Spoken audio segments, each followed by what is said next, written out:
you awake? I thought I heard you get up. Yeah, I'm awake. Sorry, I just can't sleep. Are you thinking about him? Yeah, a bit. Usually get back to sleep, my love. I'm fine. No, it's okay. What else is on your mind? I don't know. It seems weird, but I had one of the most vivid dreams of my life. I saw a fox on a snowy mountain, just looking confused and worried. Those eyes. I can't get those eyes out of my head. She was running in the windy snow, looking for something. Do you think it has to do with you and what's been going on? I don't know. It was just a dream, Rachel. They're not meant to make sense.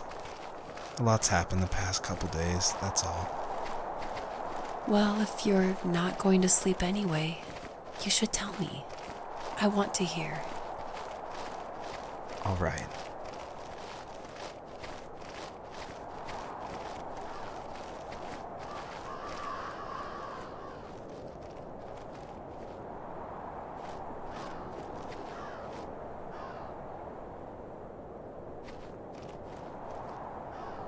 So, not far from her home, she followed that path to something unexpected.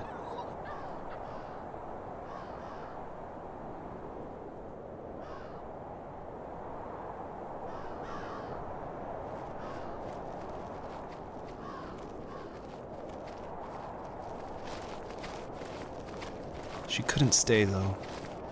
She had to find her other 2 children. So she took that path. She followed it towards something ancient. Something with answers.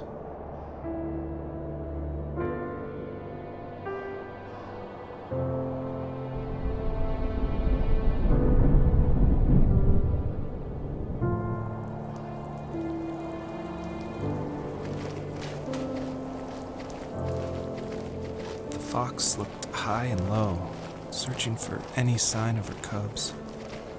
Points of light showed the way to this ancient tree.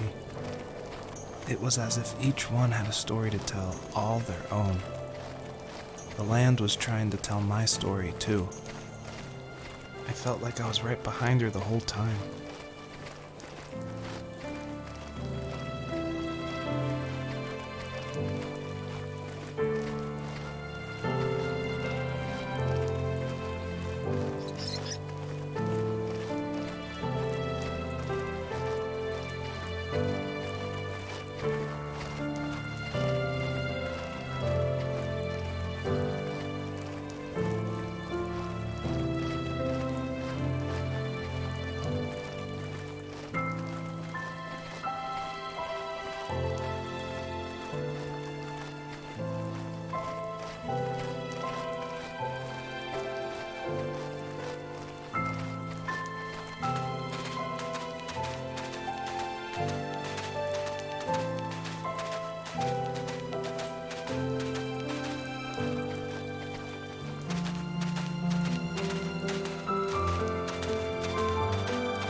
As a kid, did you ever do show and tell in your class?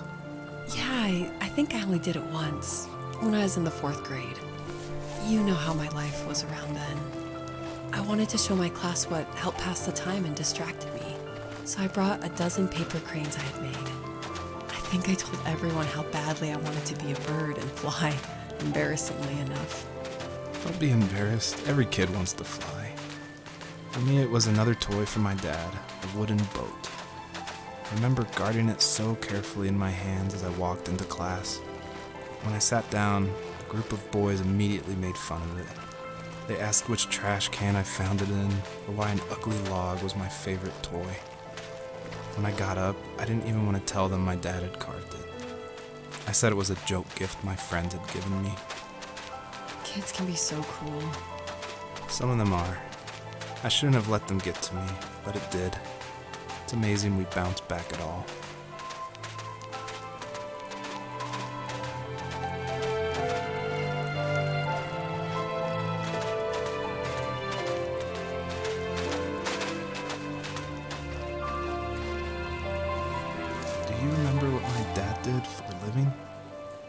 Wasn't he like a lumberjack? That's one way of putting it. If wood was a canvas, then a carving knife was his paintbrush. Even after working a 50-hour week, even after his hands were more splinters than skin, he would bring home the nicest piece of Alaskan weeping cedar and make me toys. That wooden train was the first toy I can remember, and I loved it. I just knew from a young age I was going to be a lumberjack, like my father.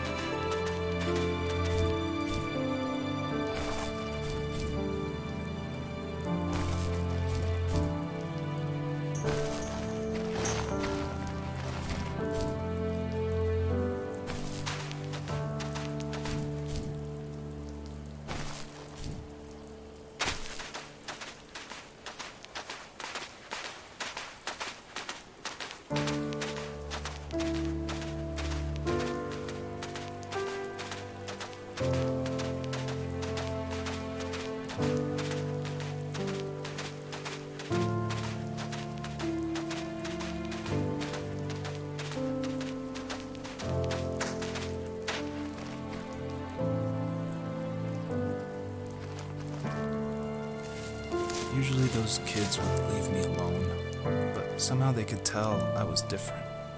They made fun of how far away I lived. They called my dad a sourdough. I was a blabbermouth as a kid, telling my dad stories I made up for hours. After that show and tell, I didn't tell him much anymore. He didn't know exactly what was wrong, but his best guess was that the toys he carved weren't cool enough. He carved me a tank and tried to tell me what it was like to be in a real tank as a serviceman. I didn't know your dad was in the military. Yeah, in the army. The sad thing is that I'd pretty much forgotten until just now. There's so much I still don't know about him. I'm sorry. He knows how much you love him. You're going to see him again soon and have some closure, I'm sure.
The older I got, the more I withdrew. I asked myself, why talk to anybody anyway? Why bother when I'm happy by myself? I started drawing a lot, mostly animals I saw in the woods by my home. I then imagined designing my own hideouts with things like TVs and pantries full of chips and cookies.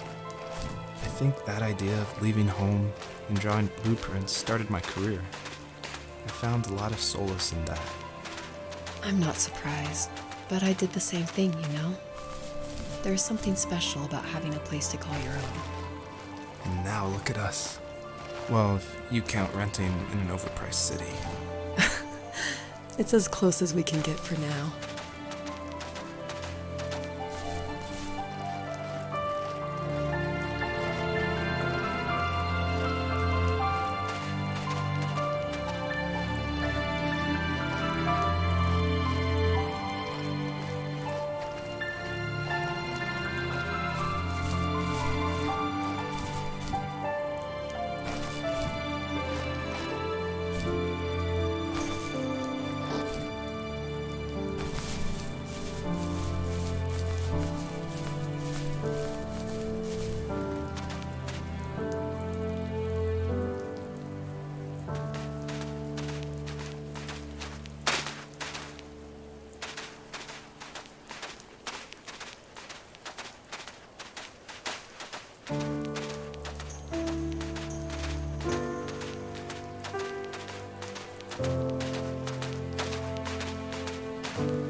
My teenage years were full of sketching, angst, and trouble. I wasn't popular or unpopular. Maybe just forgettable. I guess that gave me a sense of freedom, so I hung out with crazy kids, doing crazy things, even though I mostly just watched the chaos ensue. We did it all. Put fireworks in mailboxes, hide roadkill in people's garages, break windows of the barber shop in Anchorage. My dad was furious, but he was so busy working he couldn't do much to stop me from going out. I think being an adult means there's no one to stop you making hard decisions. He had to make a living, and he couldn't be in two places at once. Yeah, I realize that now. But at the time, I was sure he was more interested in growing his business than what was going on with me.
He was working another late night, and my friends were over, saying how bored they were and how they had come all the way out to my house for nothing. One of them mentioned how that old, ugly beyond belief truck was still in the garage, and how we should take it for a spin. I was only 15, so I kind of fought it for a while. The next thing I knew, we were careening around the mountain path, rocks spitting onto the sides of the cliff, while my dad's cringeworthy bluegrass blared out the speakers. I drove while my friends were in the back of that yellow and purple truck, throwing beer bottles and trash at anything remotely interesting.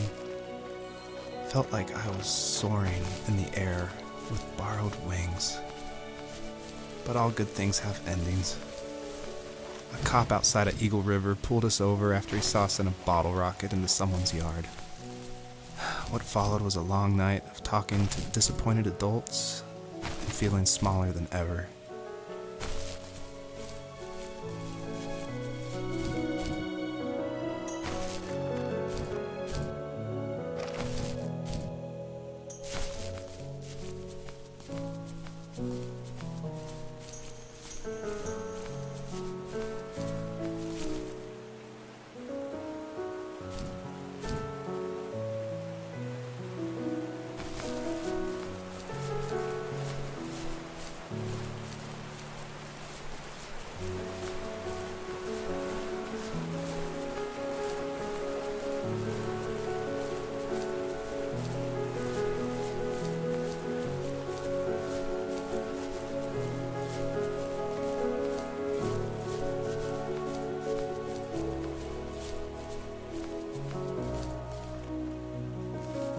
After he drove me home from the police station, I blew up at him, saying how I never wanted to be like him, how I was going to be someone and leave that hick icebox for good. He just looked forward at the road with tired eyes. I took out that bluegrass tape from the cassette deck and chucked it out the window. In my sage teenage wisdom, I thought I proved the ultimate point. But my dad had a different idea. He slammed the brakes, slowly bowed his head while gripping the steering wheel, and finally looked at me.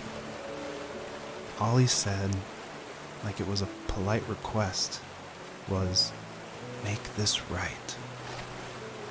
I sat there in silence, fuming, but I eventually got out and combed every square inch of the woods, muttering profanity after profanity. I found it 30 minutes later, near a small waterfall off the road. I went back to the truck, put the wet tape back in, and sure enough it worked. We didn't speak another word to each other the rest of the night. Wow, I knew you were a crazy teenager, but... It's hard to believe, isn't it? It surprises me too. It's like I didn't really know who that kid was back then. I bet my dad thought the same thing over and over. It's almost like he was saying, "Make this right," to himself, more than to me.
My friends would laugh about that night and talk about how crazy it was, and I laughed along, pretending it didn't bother me.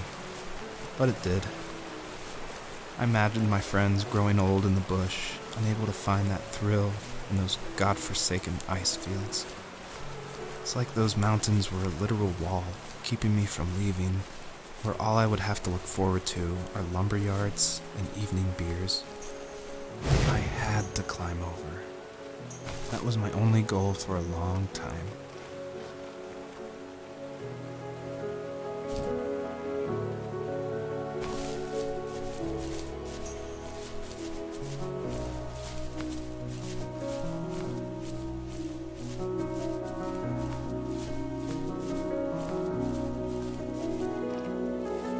If there was some way I could take my love of drawing and turn it into a way of escape, nothing would make me happier. I wanted to create instead of tearing trees down. I wanted to move to the lower 48, not because I hated it there in Alaska, but I hated the idea of it. It's like all of that spite inside me had created this monster which followed me around my whole teenage years. I put so much energy into doing what others didn't expect of me. Why did I do that? There's one fact you're forgetting, though. If you didn't have that fire in you, we probably would have never met. You're absolutely right. Maybe the destination is all that matters in the end. But then why am I awake? Why am I seeing this fox go on her journey? And why can't I stop thinking about my dad?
My dad built a lot of stuff in his free time.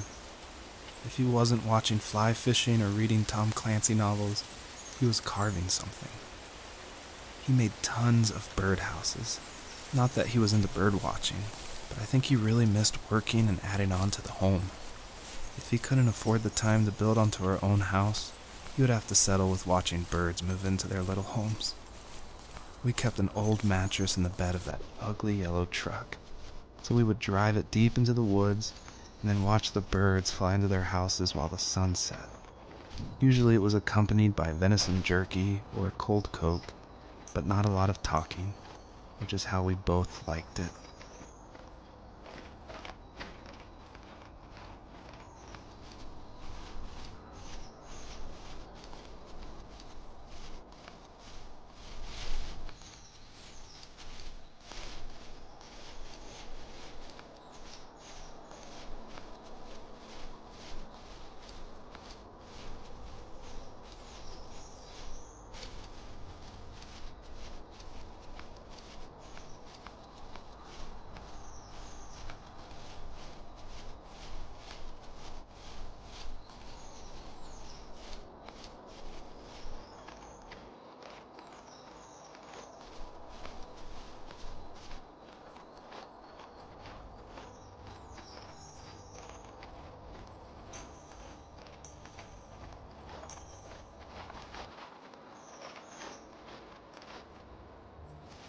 We were happiest underneath the evergreens. We decided it was time to finally map out the hundreds of acres we lived on just to pass the time during the summer. He was only free in the evenings, so I would spend the day wasting time on dial-up internet and sketching, and then we would rush into the woods, pen and map in hand, before evening fell. Sometimes the aurora borealis would cast a cold green glow on the mountainside, and we would finish our route underneath a twilight sky. Sometimes I was lonely during those summer days, but there was comfort in the routine. A lot of teenagers aren't looking for the daily grind, though. There's nothing wrong with wanting to get out, to leave your childhood home. You wanted to progress, to make something of yourself. Yeah, you're right. That house. I'm sure it's the same as how I left it. Then why does it feel so different? I doubt you're the only adult to have looked back and asked that question.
Even at my most distant, at the times when I detested him the most, he kept reaching out. For a year straight, he asked me every week when we were going camping. I thought he was just dense. Eventually, to shut him up, I agreed. We carried out the worn lawn chairs from the garage and set up a cinder block campfire at the site we'd always used behind the house. We walked down the mountain path, talking in the warm sunshine we only got a couple months of the year. Those 3 obsidian rocks shimmered alongside the shore, almost like sparklers pressed against a dark window. I'll never forget that wet stone on my feet, or how those massive mountains looked even bigger in the lake's reflection. I felt small, but grateful. As the sun set, my dad found something I hadn't seen for a long time. The tree where I'd made my first carving when I was 6. I hadn't even carved it. My dad had helped me, but I still called it my tree. Something about seeing my name there made me open up, and we talked about everything that night in that old camouflage tent. I told him how much I love sketching and design, and how it would be a dream to study architecture in Seattle. I told him how I didn't get along with my friends much anymore, but that I didn't mind being alone. He told me he was there for me, and he joked that if all he had to do was write my name on a tree to finally get me to talk, he would have left me carved logs with novels on them in front of my room every morning. I don't know why it took me that long to realize it, but it was then I knew how much he had sacrificed for me. On our property, there were old abandoned pieces of a shed and car long left unused.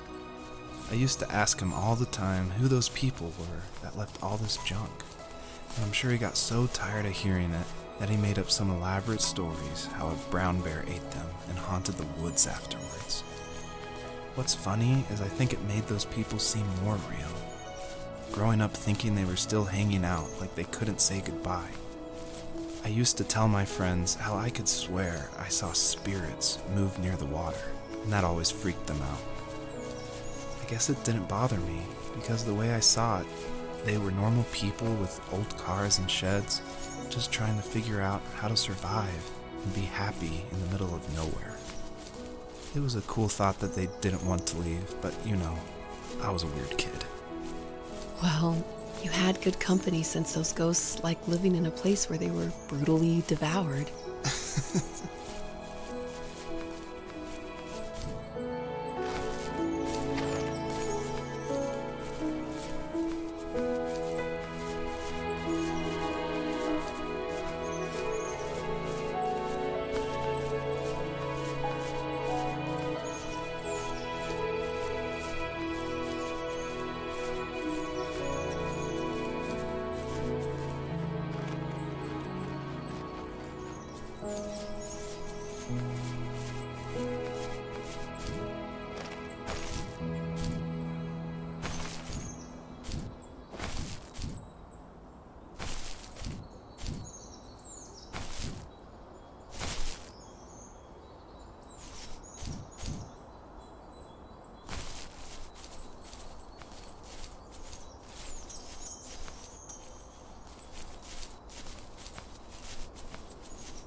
perpetrator stood nearby, unfazed, like nothing was wrong. My dad is dead, and he's never coming back, Rachel. I can tell you these stories, but I can never reminisce with him again. He can never hold a grandchild that we'll probably never be able to have. I can never talk to him again, and I'll never be able to say I'm sorry for everything.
I need to go to bed.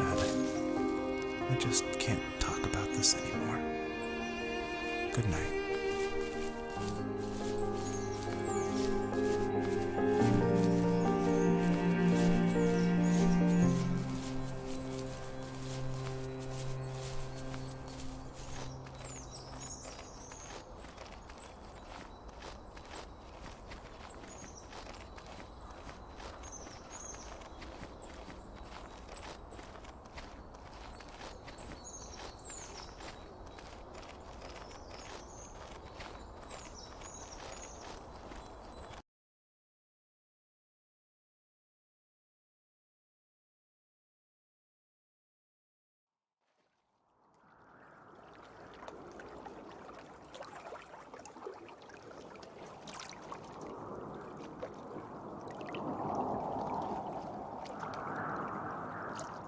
Joseph, you can't go to sleep feeling like this.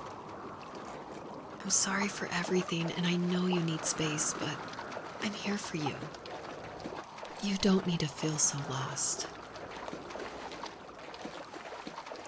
Joseph, have I ever told you what my mother was like?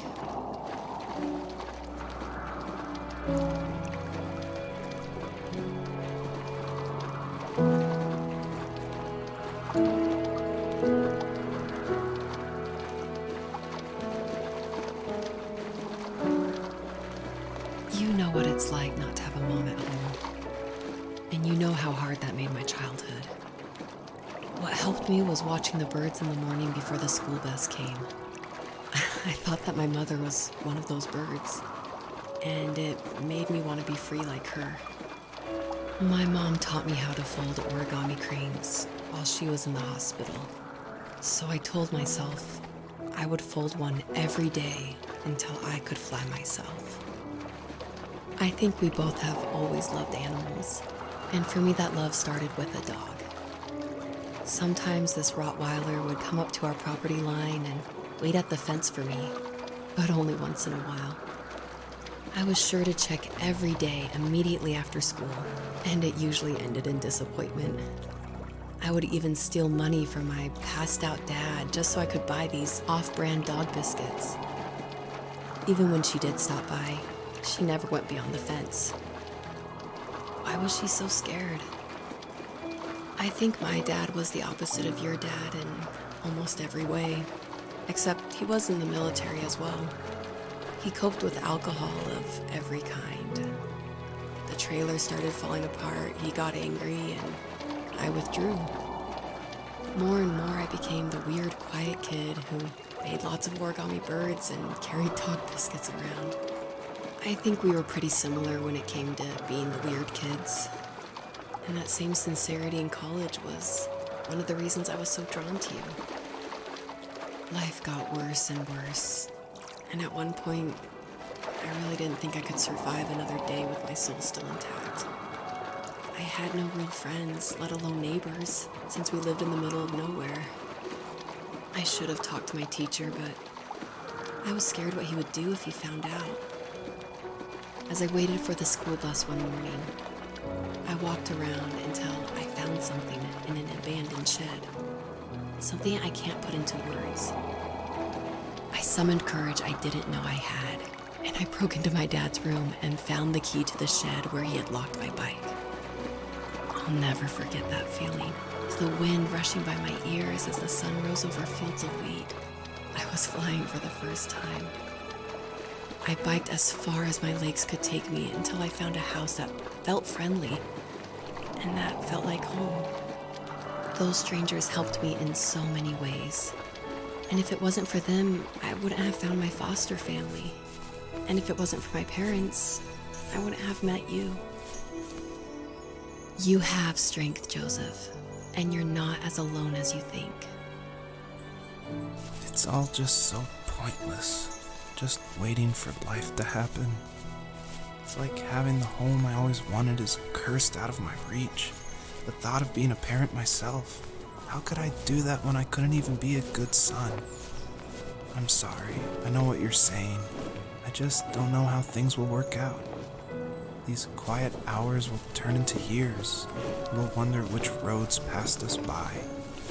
Then we'll forge a new road together. Besides, I discovered for myself that one fateful morning where any hopeful road leads to. There may be thorns and mist, but it always leads to the same thing. And what's that? Family. I'm so glad that you're part of my family, Rachel. And I'm glad you're part of mine.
fox knew her last cub would be waiting for her at the first tree. She was almost there. The rain cascaded onto the jade valley where the entrance to the tree was. Life was protected there, because that's where life began. It was now only a mother and a daughter left. Items from my life still dotted the ground as she moved closer to her destination and destiny.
At the end of high school, I felt something I hadn't felt in a long time.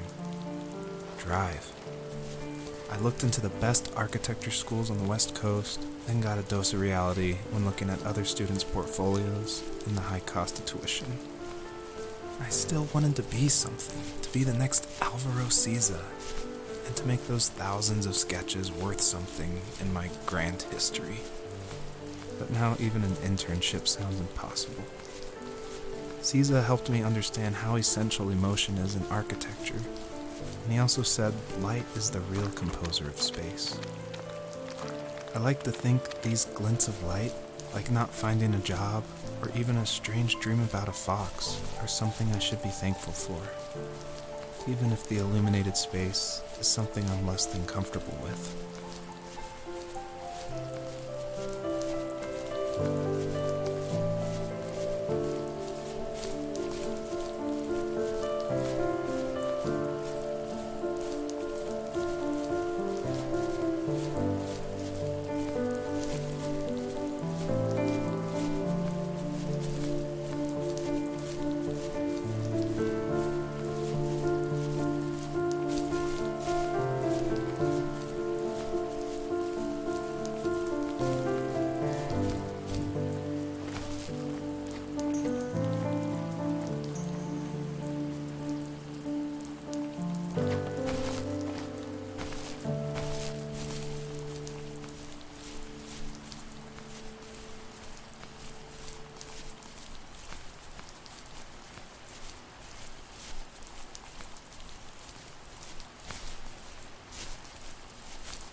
My dad was super supportive with my college plans, to a point.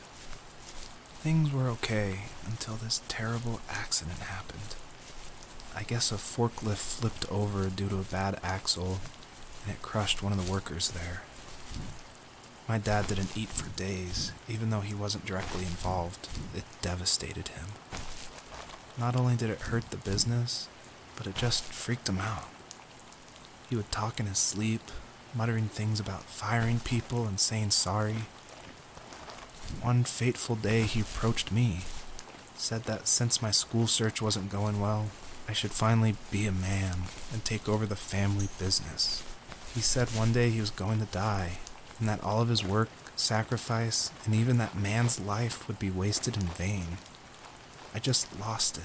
Teenage me just exploded at the thought. I screwed up. I said things I shouldn't have. He was having a crisis, and I pretty much spit in his face.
Was that the last time you talked to him? No, I called on holidays, and he would call on my birthday. I guess we acted like nothing ever happened, which was stupid.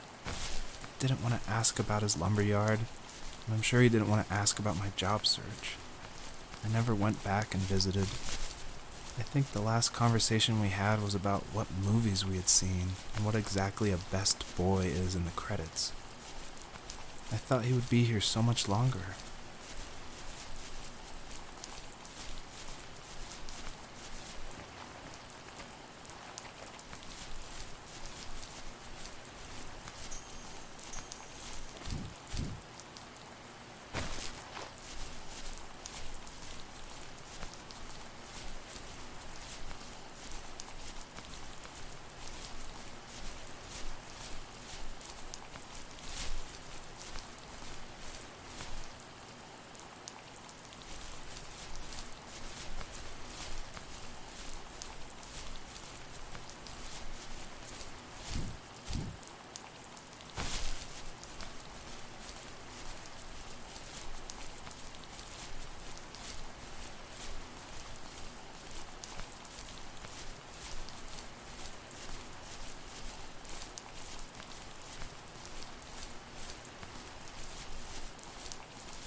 In the distance, the first tree illuminated the wasteland.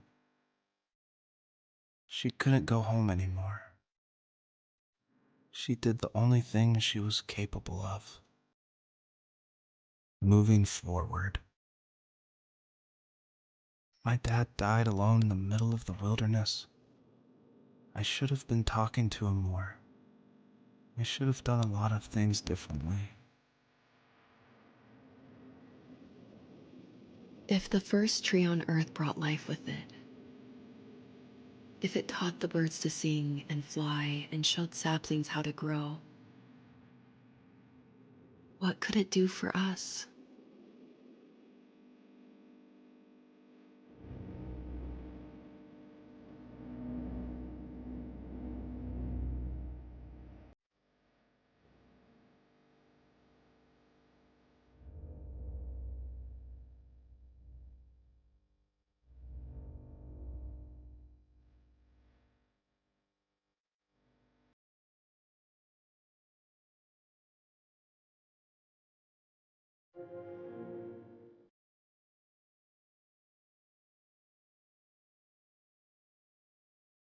There was a letter I received yesterday from a name I didn't recognize, with a quote I can't stop thinking about.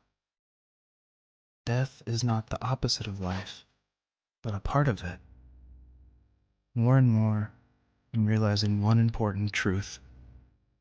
Each of us have our own journey to the first tree. But sometimes I'm not sure I'm ready to take that first step. You already have my love.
Guess our journey was over.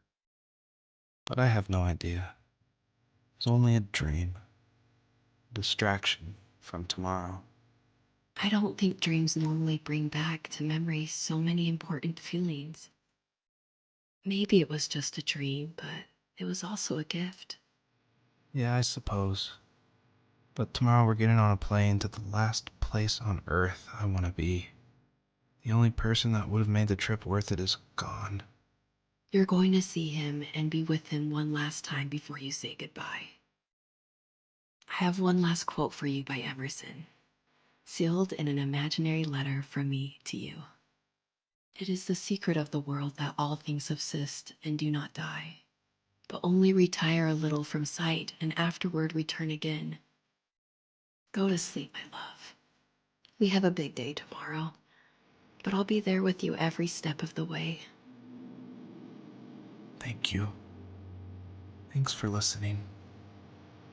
Good night, Rachel. Good night, Joseph.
hell?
What is this?